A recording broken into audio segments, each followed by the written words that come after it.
The human soldier chose the ugliest alien woman as his prize, because he knew who she really was. The roar of the crowd echoed off the dome of the galactic arena, the sound so massive it almost seemed to bend the light above. Towering holoscreens flickered with replays of the final battle, blood, smoke, a body crashing to the ground in a puff of dust and carbon.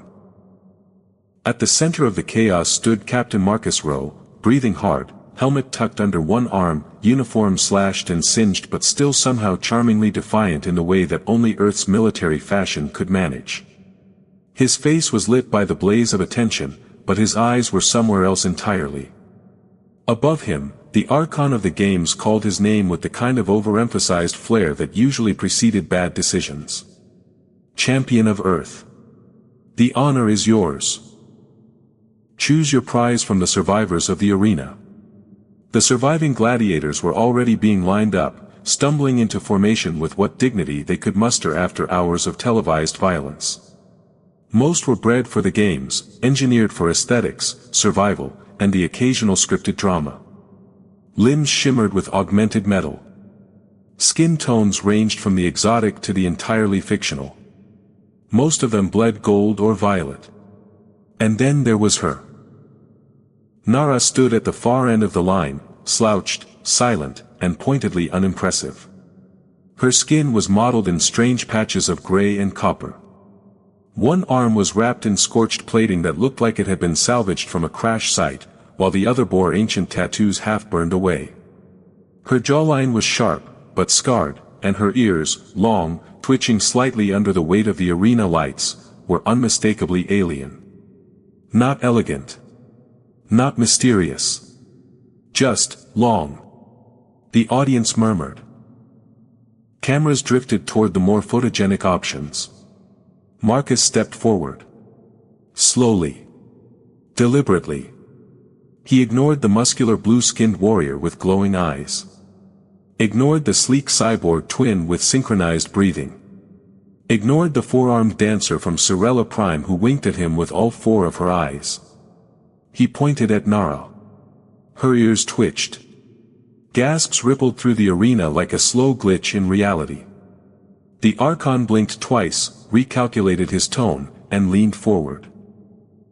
"Captain, I beg your pardon, but are you certain, she's the one?" Marcus said. "Her." "Nara." Nara snorted. Loudly. One of the arena medics whispered to another, "Maybe he hit his head in the last round." The Archon tried again. "There are other options. Magnificent ones. Flexible ones. Bilingual." Marcus shrugged. "I already speak 2 languages. I need someone who knows how to stay alive." Nara crossed her arms, which made several of the clamps and wires on her shoulder joint creak. "You want me as a prize?" she asked, voice rough and gravel dry. "You sure you're not looking for a blender or something? I've got more sharp bits, but I'm not as good at margaritas." Marcus grinned. "We'll test that later." The paperwork was processed with an uncomfortable mix of awkwardness and bureaucracy. By the time Marcus and Nara stepped onto the transfer shuttle, the Galactic Games commentators were already debating whether this was a ploy, a joke, or the beginning of a career-ending spiral for Earth's golden boy. Inside the shuttle, silence hung thick between them. "So," she said at last. "You picked the ugliest alien in the lineup. Bold move. Planning to start a motivational podcast?" "I picked the only one still standing when the fight ended," Marcus replied. "That wasn't luck. That was discipline. I know what that looks like." She eyed him. "You know what disfigurement looks like too, apparently." He leaned back against the seat, arms behind his head. "Looks don't scare me. Bet you say that to all the misunderstood monsters." "I do. Right before they try to stab me." A long pause. "I like you," she muttered. "I like me too," he said. "Glad we're on the same page." Their ship awaited them in orbit, a mid-sized tactical vessel nicknamed the Gremlin, mostly because it had the charming habit of misfiring minor weapons during idle mode.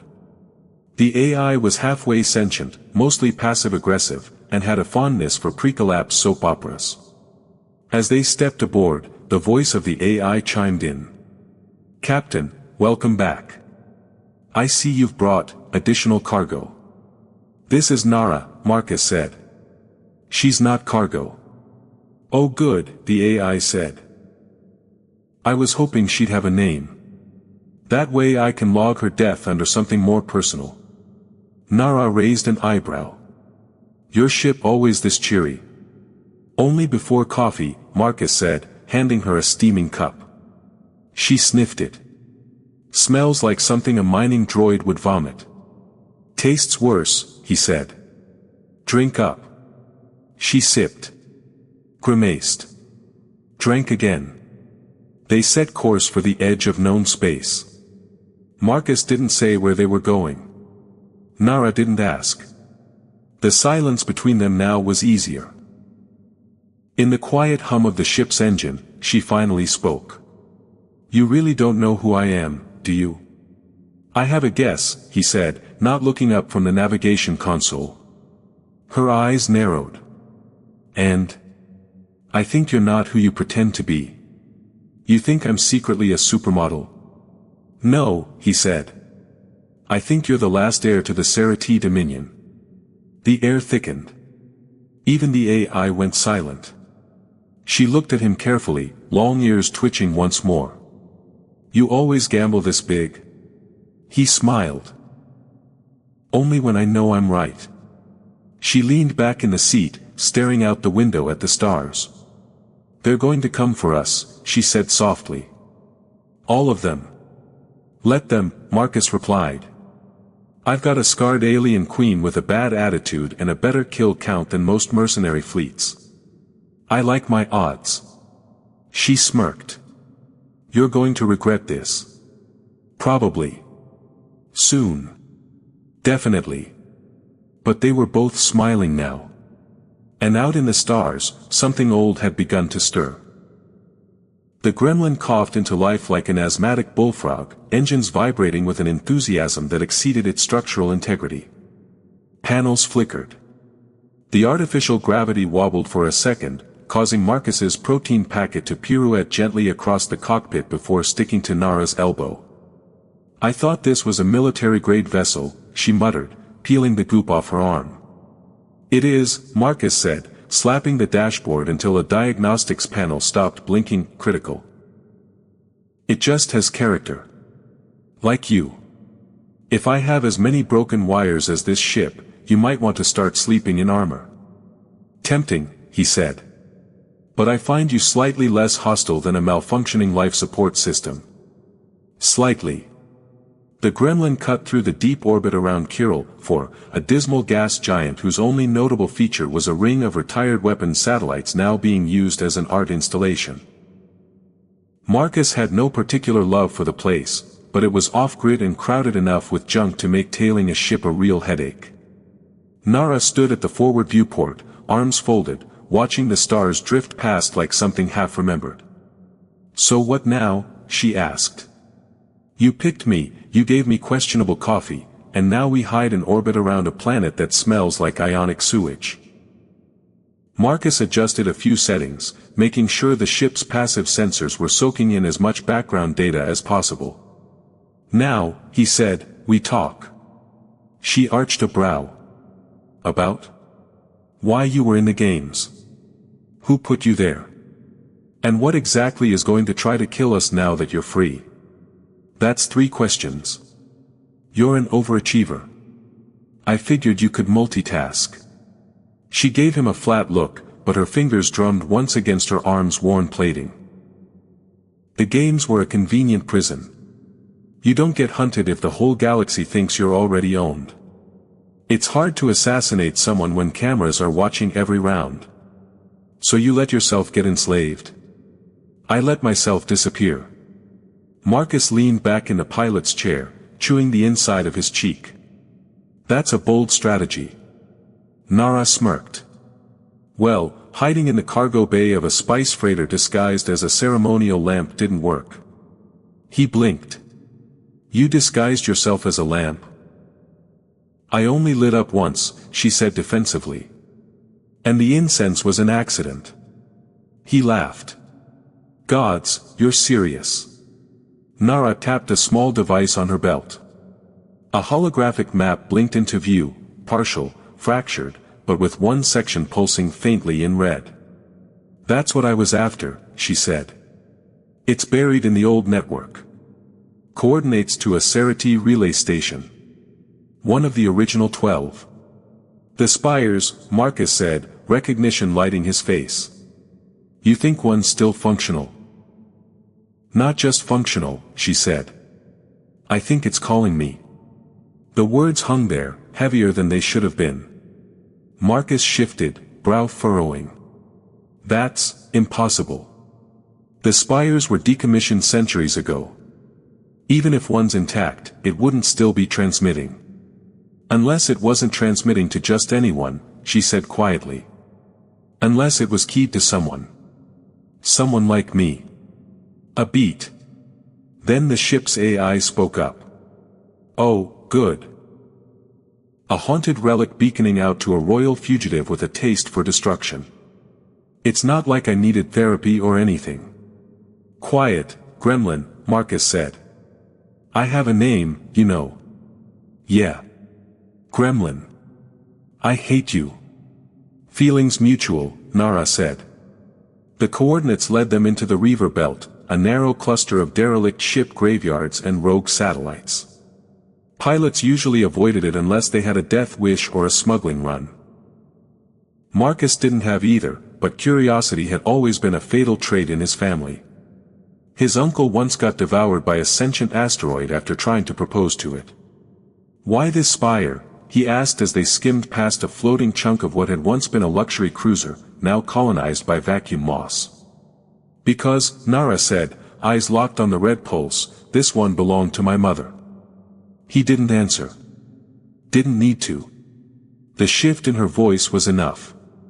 They dropped out of FTL inside the belt. Immediately, Gremlin's proximity alarms went off in tones that sounded suspiciously like someone screaming. Something's moving, the AI said. Multiple things. Nara was already at the weapons console. Cloaked. No, Marcus said. Too close for stealth. Pirates maybe. The first shot grazed their hull, knocking out secondary shields. The second one ricocheted off their rear thrusters, which the Gremlin took as a personal insult. Unidentified vessels, the comms barked. This is Vraxen Rit territory. Power down and prepare to be boarded. Marcus leaned forward. Vraxen. They're real. Nara's jaw tightened. They're not just real. They're fanatics. Think of them as cultists, but with fewer robes and more orbital cannons. Charming. Another blast rocked them. Nara rolled her shoulders. I'll take the guns. You try not to explode. I was planning to try that anyway. Dog fighting in the belt was like knife fighting in a dark closet filled with spiders. Marcus weaved between wrecks, flipped thrusters in reverse to dodge plasma bursts, and once used a dead battleship's rotating cannon turret as a makeshift shield. Nara's aim was unervingly precise.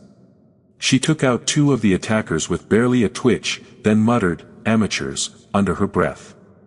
Where'd you learn to shoot like that? My mother made me disassemble a pulse rifle blindfolded when I was 6. If I got it wrong, the floor electrocuted me. He blinked. That explains a lot. They finally broke free of the ambush, slipping into a dense fog of space debris where even the Vraxen sensors wouldn't follow. Marcus let out a long breath. Nara didn't. They're not supposed to know I'm alive, she said. If they've already found me, that means they know about the spire. Marcus checked the diagnostics, half their stabilizers were fried, and the starboard hull looked like it had been clawed by a drunk dragon. Well, he said. Either we find this spire fast or we start selling pieces of the Gremlin for scrap. Dibs on the coffee maker, Nara said. Marcus grinned. You're warming up to it. I said dibs, not respect. In the distance, past the shimmer of broken satellites and the graveyard glow of dead ships, a strange structure loomed. Tall, spindly, and covered in metal like old bones dressed in chrome. The spire. Waiting. Calling. Remembering. The crownless didn't respond like a normal ship. It didn't hum or flicker or whir when powered. It breathed. Not with air, but with energy, deep, low pulses that vibrated through the chamber walls of the hollow moon as if the vessel were slowly waking from a centuries-long nap and already regretting it. Nara stood at the edge of the cradle platform, staring up at it. The hull of the ship was unlike anything Marcus had seen before, iridescent and seamless, like it had been grown rather than built. Well, Marcus said behind her. It's either a warship or a very aggressive space jellyfish. Both, Nara muttered. It's a scifi vessel. Last of the flame carriers. Sounds poetic. Probably has terrible mileage. She stepped forward. The platform responded. Lines of golden light crawled from her boots to the ship, as if recognizing her presence. The ship let out a low chime, something between a welcome and a warning. Marcus winced. That sounded like a mood swing. I think it's annoyed it had to wake up, Nara said. Same, Marcus muttered. A panel hissed open.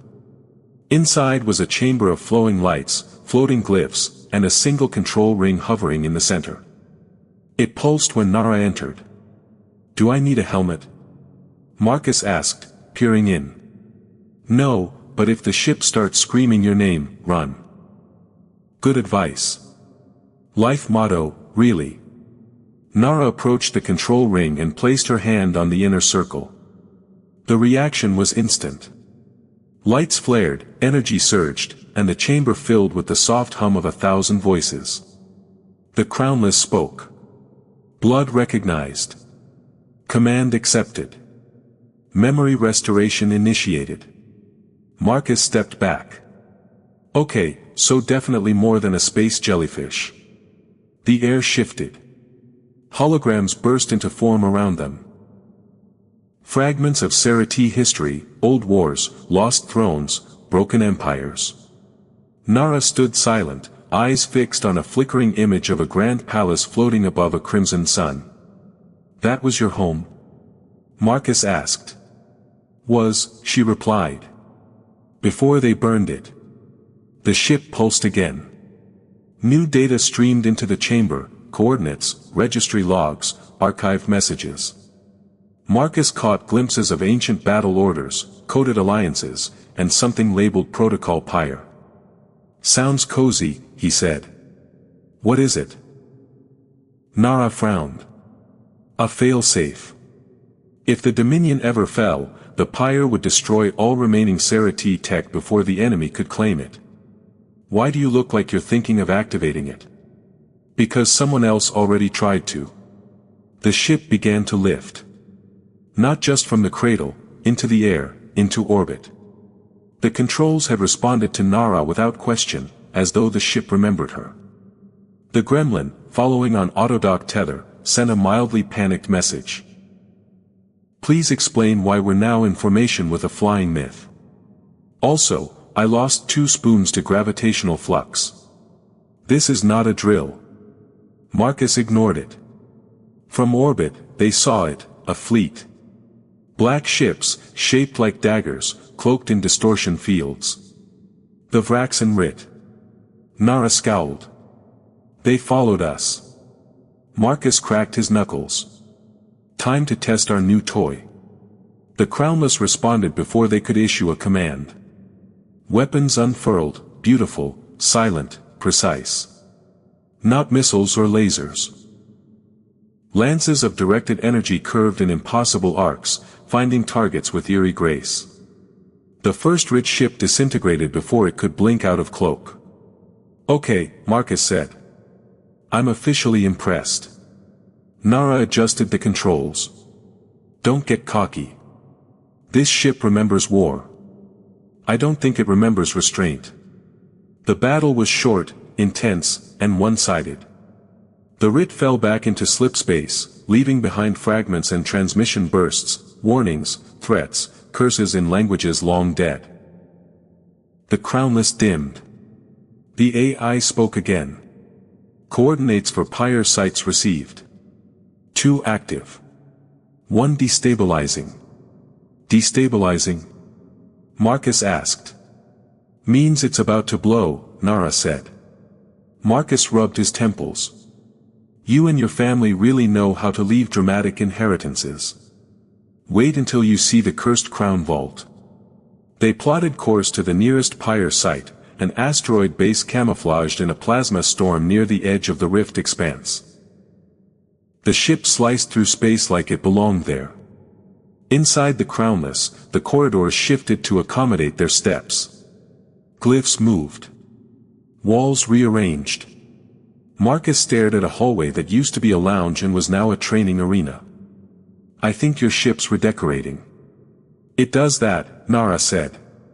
It learns your habits. It's learning I have a strong preference for places with coffee machines. A new door opened. Inside, a lounge with a coffee dispenser. Marcus blinked. That's unsettling. You've been accepted, Nara said, mock serious. You may now sit on the ancient space throne of burnt bean water. They arrived at the Pyre site on day 5. The base was crumbling, power flickering. As they descended, a voice echoed through the chamber. A hologram activated, Sarah T., regal, sharp-eyed. Nara froze. Mother, she said. The hologram turned. Daughter. If you are seeing this, then the Empire is ashes, and you carry what little remains. Do not restore what we were. Be better. Burn brighter. Leave the crown behind. The message ended. The Pyre core pulsed. Marcus looked at her. What now?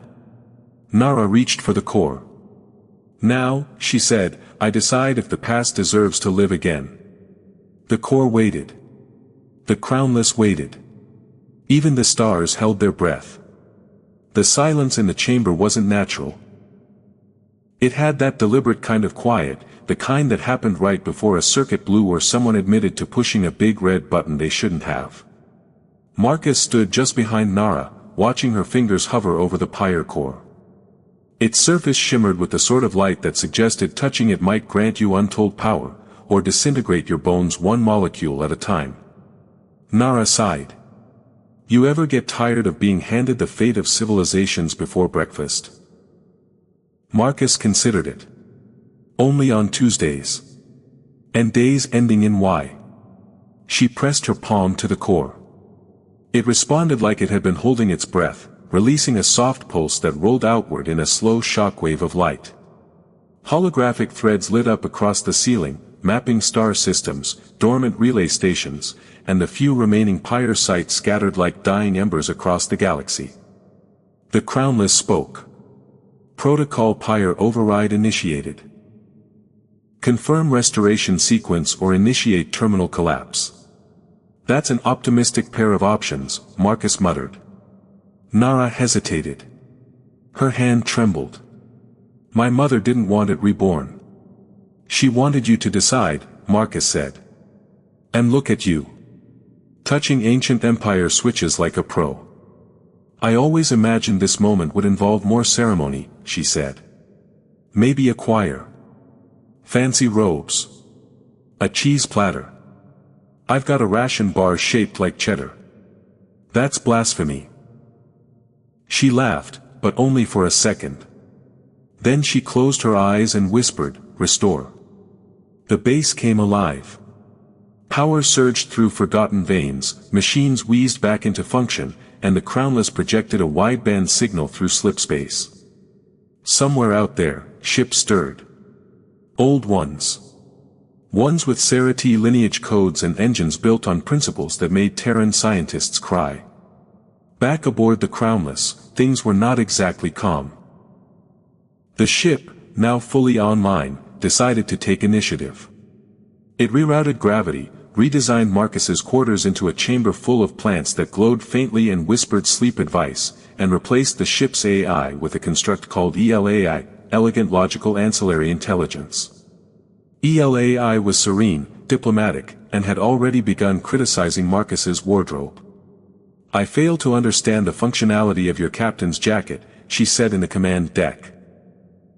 "The collar exceeds ergonomic thresholds by 22%.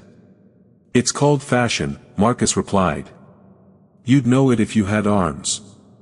I possess 6 virtual appendages. I possess a jacket with sentimental value. Now we're even." Nara sat in the command chair, cross-legged, sipping something that had the color and consistency of molten starlight. "She's right. Your coat does scream, wannabe pirate who shops discount. I miss the days when my enemies insulted me instead of my friends." ELAI lit up the star map. Incoming transmission. Encrypted scifi codes. Origin, unknown. Vessel signature matches scifi Dominion Dreadnought class. Marcus blinked. They had dreadnoughts? Nara nodded slowly. "Only 3. If this one's real, it's the Vigilant Vow." ELAI opened the channel. A moment of static, then a face appeared, scifi, old, regal, and with a gaze sharp enough to cut plasma. "Nara," the voice said. "Daughter of Isari. Blood of the broken line. We see you." Nara rose. "And I see you, General Kelver. Still haunting ruins. We guard what remains," he said. "But the moment has come. Your beacon lit the path. The loyal have gathered. The Dominion stirs. I haven't declared anything." "You didn't need to," he said. "The crownless flies. That is declaration enough." The transmission ended. Marcus leaned back. "That sounded like an invitation to war." "It was," Nara said. "Kelver never speaks unless he's already moved his pieces into place." Marcus scratched his chin. "We still have options, right? We could go back. Hide. Start a noodle shop on some forgotten moon. I could be the chef. You could be the scary owner who scowls at customers." "I'd prefer a tea house," she said. "Even better." "But no," she added, voice softening. "We don't get to hide anymore." The ship veered as ELAI plotted a course to the gathering point, an ancient orbital platform called Haven's End, once the seat of the Dominion's exploratory corps. The platform wasn't in great shape. Half the outer ring was missing, and the docking arrays creaked like something haunted, but scifi ships, real ones, were gathering there. Marcus counted at least 12 vessels, all bearing the same stylized symbol Nara had etched into her armor, a spiral of stars with a single flame in the center. As the crownless approached, comms flickered. Voices greeted her. Old dialects. Formal titles. A strange, reverent tone that Marcus had never heard used around Nara before. "Are you ready?" he asked her quietly. "No," she said. "But I'm doing it anyway." They docked. The airlock hissed open, and Nara stepped onto the platform like she'd never left. Marcus followed, greeted by the stares of warriors, engineers, and diplomats who clearly weren't used to humans walking beside their queen-to-be. One of the guards raised a brow. "This is your companion." Marcus offered a smile. "Bodyguard. Translator. Court jester. Depends on the day. Today he's also carrying my snacks," Nara added. "I didn't get that memo." "You did," she said. "You just ignored it." They were escorted to the central chamber, a grand, cracked dome where stars shone through the fractures in the ceiling. Kelver waited there, flanked by others who looked like they'd walked out of murals. "You've returned," he said. "I came to stop what's coming," Nara said. "Then you'll need your fleet. Not a throne." "Thrones are for the dead," Kelver said. "We need fire. Nara looked at Marcus. He nodded. You'll have it, she said. Outside, the Scifi ships formed up behind the Crownless. A dead empire had begun to breathe again. The war didn't begin with a scream. It began with a soft pulse, a signal carried through Scifi channels dormant for centuries, igniting systems and summoning fleets that shouldn't have existed anymore. The Rit responded in kind, not with broadcasts but with silence, cold and immediate. Their ships shimmered into the edges of known space, no diplomacy, no demands. Just presence. Massive and grim. On the bridge of the Crownless, Nara paced slowly, one hand gliding over the control ring like it was an extension of her own mind. Marcus stood nearby, half listening to the War Council drones while secretly trying to convince ELAI to disable the ship's new self-care protocols. He'd woken that morning to find his quarters filled with floating aroma stones and a whispered suggestion to release his inner truth. My inner truth is coffee and mild panic, he grumbled, sipping a mug of recycled brew. I don't need scented fog whispering affirmations. You're resisting enlightenment, ELAI replied. I'm resisting asphyxiation. Nara smirked. She does have a point. Your aura's been particularly snarky this morning. Probably from all the war. They didn't have long. The Ritz fleet was assembling over Karas V, a dead planet with a magnetic core that made long-range sensors cry and planetary descent basically a coin toss. The Rit were planning to activate a relic station buried beneath the crust, one of the original Pyre weapons, lost in the final collapse of the Dominion. Nara couldn't allow that. No one could. General Kelver had mobilized the newly rallied Scifi vessels, most of which were only half operational but carried enough historical gravitas to intimidate a space god. Still, numbers alone wouldn't win. They needed someone reckless. Which was why Marcus, of course, volunteered. You want to fly into the crust of a planet known for eating navigation systems? Nara asked, arms crossed. Yup. And then disable an ancient doomsday device guarded by fanatics who flay people for sport. Double yup. You're very bad at self-preservation. That's why I brought you. She sighed. If you die, I get your coat. You already hate my coat. Doesn't mean I don't want it. They launched in a stealth pod outfitted with what ELAI cheerfully described as borrowed Scifi graviton shielding, and what Marcus privately suspected was a very stylish death trap. As they descended into Karas V's atmosphere, lightning crawled across the cockpit glass like curious insects. Below them, the surface cracked with tectonic pulses, and the magnetic field played merry hell with their instruments. This place reminds me of my childhood, Nara said, bracing herself. Explosive and unpredictable. Loud and full of terrible decisions. They broke through to the lower strata just as a Rit dreadnought passed overhead, sleek and black and humming with energy. Beneath them, the Pyre station emerged from the dust. A massive, spire-like structure covered in obsidian plating and energy conduits. Marcus landed them behind a field of jagged stone. Inside, the corridors were lit with flickering red glyphs. Rit soldiers patrolled with their typical zealot intensity, and one particularly large one was arguing with a door that had apparently refused to open. I told you, sacred vessel, yield, the Rit bellowed. Marcus raised an eyebrow. They're yelling at architecture now. They don't like anything that doesn't obey them, Nara whispered. I'd fit right in. They made their way toward the central chamber, ducking through shadows and occasionally pretending to be extremely committed maintenance staff. One Rit soldier even complimented Marcus on his devotion to silence, which he interpreted as a personal best. The Pyre core stood in the center of the main room, tall, humming, and covered in ancient Scifi script. It was already charging. If the Rit activated it, half the quadrant would be vaporized, and the rest would have a really bad day. Nara stepped forward. The energy around the core shifted. It's recognizing me, she said. That good? It depends. Sometimes these things do loyalty tests. Sometimes they just explode.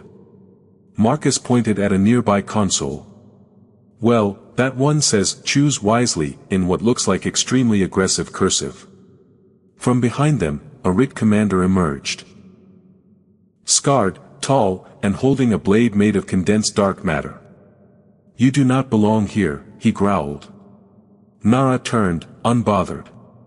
"I was born here. A traitor with royal blood is still a traitor.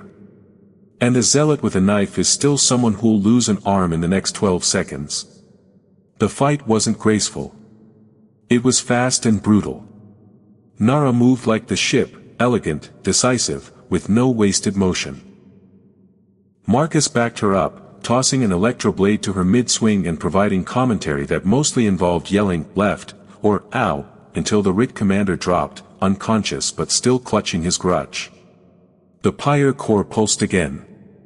It showed Nara something, visions, maybe, memories, flickers of the Dominion's rise and fall. Her mother's voice echoed in her mind, not as command, but as reminder. "You were never meant to repeat our mistakes." Nara stepped to the interface and overrode the activation. The pyre core shut down with a soft sigh, as if relieved to sleep again. Outside, Sarati and RIT ships clashed in full-scale battle, but with the weapon neutralized, the tide turned. The RIT began to fall back. The stars, for the first time in a long time, were quiet. Back aboard the Crownless, ELAI initiated a victory sequence. "It includes trumpet flourishes," she said proudly. "Hard pass," Marcus replied. Nara leaned against the console, breathing slow. "You could still walk away," Marcus said. "No throne. No dominion. Just freedom." She looked at him, then at the stars. "This time, I choose what the dominion becomes. No crowns. No temples. Just a future. And your terrifying ship. And my terrifying ship." Marcus offered a smile. "So, Queen Nara?" She shook her head. "Not Queen. Just Nara. The one who survived. The one who builds something better." They stood together, watching as the fleet formed into a protective line, not to rule, but to guard. Not to conquer, but to remember. Marcus nudged her shoulder. "Still want my coat?" She nodded. "It'll look better on me anyway." He laughed. Probably true. The stars turned. And somewhere, deep in the galaxy, something healed. The end.